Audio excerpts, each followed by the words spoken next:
Good morning family members and friends. అందరూ డాక్టర్లలానే నేను కూడా చాలా బాధలో ఉన్నాను.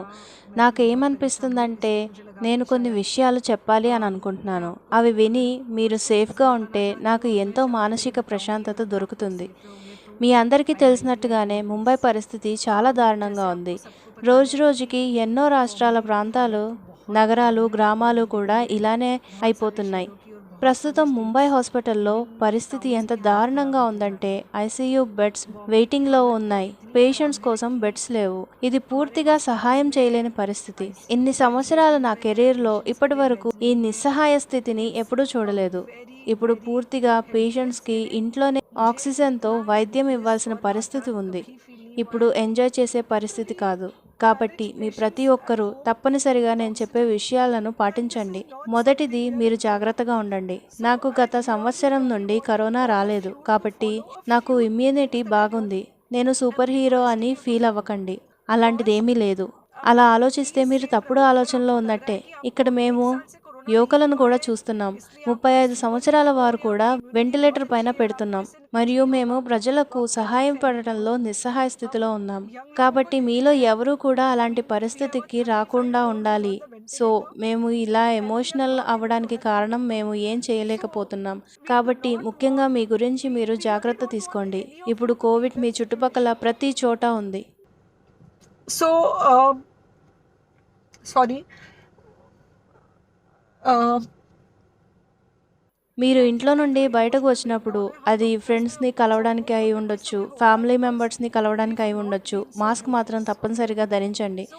సంవత్సరం నుండి కరోనా లేదు, ఇంతకుముందు కరోనా వచ్చి పోయింది కాబట్టి మళ్ళీ కరోనా రాదు అని ఏమీ లేదు. మీరు తప్పనిసరిగా అన్ని వేళలో మాస్క్ సరిగ్గా ధరించండి. ఇంట్లో నుండి బయటకు వెళ్ళాలంటే మాస్క్ ఉండాల్సిందే. మాస్క్ పెట్టుకోవడం అంటే మీకు పైనుండి కింద వరకు ఉండాలి. రెండవది, ఏదైనా అనిపిస్తే గాబరా పడకండి. అనవసరమైన టెస్టులు చేయించుకోకండి. మీ ఫ్రెండ్స్ అయినా ఇంకెవరైనా హాస్పిటల్స్లో జాయిన్ అవ్వకండి. ఇప్పుడు ఉన్న పరిస్థితి ఎలా ఉందంటే స్టేబుల్ ఉన్న వాళ్ళు హాస్పిటల్లో ఉన్నారు. ఎవరికైతే నిజంగా బెడ్స్ అవసరమో వారికి బెడ్ దొరకడం లేదు. కాబట్టి ఇంట్లోనే ఆక్సిజన్తో వాళ్ళకి వైద్యం చేయాల్సిన పరిస్థితి వచ్చింది. అండ్ ఇలాంటిది ఇంతకు ముందు ఎప్పుడూ చేయలేదు. ఇంతమందికి బెడ్స్ లేకపోవడానికి ఇంతమందికి ఇంట్లో వైద్యం అందించడం.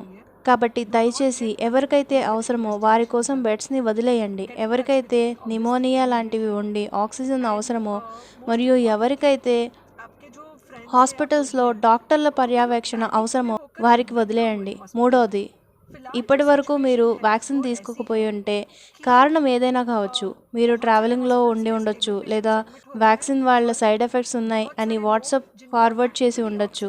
అవన్నీ అబద్ధాలు. దయచేసి మీరు వ్యాక్సిన్ తీసుకోండి. తప్పనిసరిగా వ్యాక్సిన్తో తేడా కనిపిస్తుంది. 2 డోసులు అయి ఉంటే కనుక వారిలో సీరియస్ ఇన్ఫెక్షన్ కనబడడం లేదు మరియు హాస్పిటలైజ్డ్ కాకుండా ఉంటున్నారు. కాబట్టి వ్యాక్సిన్ తప్పనిసరిగా సహాయపడుతుంది. మీ గురించి జాగ్రత్త వహించండి. కోవిడ్-19ని లైట్గా తీసుకోకండి. దయచేసి హాస్పిటల్స్లో ఉన్న వారి కోసం ప్రార్థనలు చేయండి. వారి కుటుంబాల గురించి ప్రార్థన చేయండి. మరియు హాస్పిటల్స్లో పనిచేసే కేర్ టేకర్స్కి మీ ప్రార్థనలు అవసరం చాలా ఉంది. అన్నిటికంటే మరీ ముఖ్యంగా మీ గురించి మీరు జాగ్రత్త వహించండి. ఓకే. అండ్ కేవలం ఇంట్లో ఉండండి. ఎప్పటి వరకు ఇంట్లో ఉండండి అంటే ఏదైనా అయితే మేము హాస్పిటల్స్లో మిమ్మల్ని జాయిన్ చేసుకోగలం అనే పరిస్థితి వచ్చినప్పటి వరకు ఇంట్లోనే ఉండండి.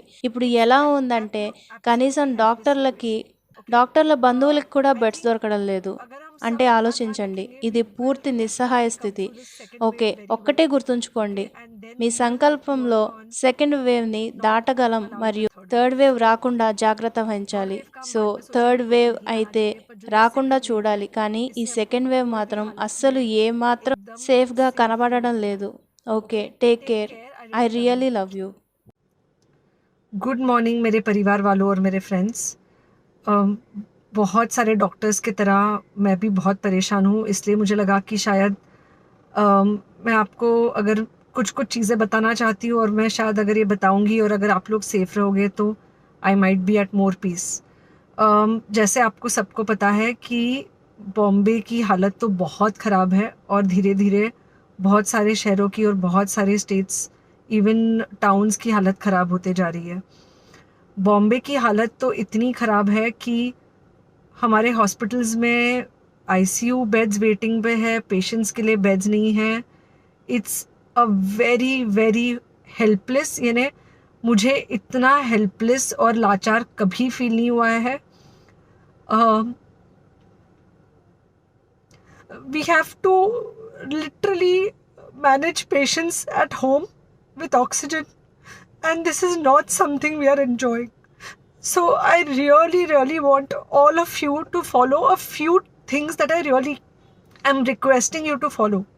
First, आप लोग प्लीज़ सेफ रहो. अगर आपको लग रहा है कि आपको 1 साल से कोरोना नहीं हुआ है इसलिए आप कोई सुपर हीरो हो या आपकी इम्यूनिटी बहुत अच्छी है और आपको ऐसे कुछ नहीं होगा, तो आप गलत फहमी में हो.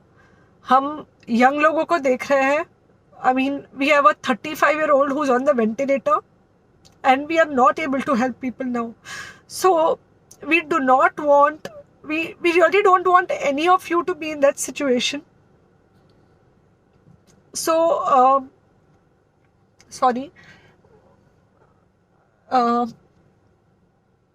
आई थिंक ये जो इमोशनल ब्रेकडाउन है हम डॉक्टर्स में अब सबको कोई ना कोई समय हो रहा है, because we've not been so helpless. Okay, so most importantly please take care of yourself. Right now COVID is everywhere around you. Okay, तो अगर आप घर से बाहर निकलो, maybe you're meeting your friends, maybe you're meeting your family, it does not matter, you have to be masked. Okay, just because आपको अभी 1 साल से कोरोना नहीं हुआ है या आपको पिछले साल कोरोना होकर जा चुका है, इसका मतलब ये नहीं है कि आपको वापस कोरोना नहीं हो सकता. You can still get COVID. तो please keep yourself very well masked at all times. अगर आप घर से बाहर निकल रहे हो तो घर के बाहर निकलो, मास्क होना चाहिए. मास्क सिर्फ इधर नहीं, मास्क पूरा नाक से पूरा यहाँ तक होना चाहिए. दूसरी बात, अगर आपको कुछ होता है, अगर आपको बुखार आता है या कुछ होता है, पैनिक मत होइए. Do not get unneeded investigations done. Get in touch with me obviously immediately. And most importantly, आपके जो फ्रेंड्स है या कोई भी है उनको बोलो पैनिक में होकर एडमिट ना हुए हॉस्पिटल में. फिलहाल जो सिचुएशन है वो ऐसी है कि बहुत सारे हॉस्पिटल्स में स्टेबल पेशेंट्स एडमिट हो रहे हैं और बहुत सारे लोग जिनको एक्चुअली ऑक्सीजन की ज़रूरत है उनके लिए हमारे पास बेड नहीं है. इनफैक्ट हम लोग घर में लोगों को ऑक्सीजन देके मैनेज करने की कोशिश कर रहे हैं, और ये हमने पहले कभी नहीं किया है कि हम इतने सारे लोगों के लिए बेड्स ढूंढ रहे हैं, इतने सारे लोगों को घर में मैनेज करने की कोशिश कर रहे हैं. So please leave beds for people who actually need it, who have pneumonia, who need oxygen, and who will need to be under very close medical care. Third thing, if you have not taken the vaccine, अगर आपने vaccine नहीं ली है किसी भी कारण से, हो सकता है आप ट्रैवल कर रहे हो सकता है आपको वैक्सीन की हिचक हो सकता है आपने कुछ व्हाट्सएप पे फॉरवर्ड पढ़ा हो कि वैक्सीन की वजह से कुछ साइड इफ़ेक्ट्स हो रहे हैं या कुछ हो रहा है. It's untrue. Please take your vaccine. ये हमको डेफिनेट दिख रहा है कि जो लोगों के 2 वैक्सीन के शॉट्स होकर 2 हफ्ते हो चुके हैं उनमें डेफिनेटली हमको इन्फेक्शन, सीरियस इन्फेक्शंस कम दिख रहे हैं और हॉस्पिटलाइजेशन ना के बराबर है. So the vaccine is definitely helping. Okay, so take care of yourself. Do not take COVID-19 lightly. Please pray for the people in the hospital and please pray for the families and the caretakers of all these people in the hospital. उनको आपके प्रार्थना की बहुत ज़रूरत है और सबसे ज़्यादा ज़रूरत है कि आप अपना ध्यान रखें. ओके, एंड बस घर पे रहो. आप कुछ हफ्तों तक सिर्फ घर पे रहो जब तक हम ये सिचुएशन ऐसे हैंडल कर सके कि हम एटलीस्ट कुछ हो जाए तो हम हॉस्पिटल में पेशेंट्स को ले सके. फ़िलहाल हालत ऐसी है कि डॉक्टर्स और डॉक्टर्स के रिलेटिव्स को भी नहीं मिल रहा है बेड. तो आप सोचिए कि it's an absolutely helpless situation. Okay, I think अगर हम सब इतना ध्यान रखेंगे we will definitely come through this second wave very well. Okay, and then we will have to work on not allowing a third wave. So third wave का हम बाद में सोचेंगे, वो तो नहीं आना चाहिए, पर जो ये सेकेंड वेव है इससे हमको कोई भी हालत में एकदम सेफली निकलना है. Okay, take care. I really love you.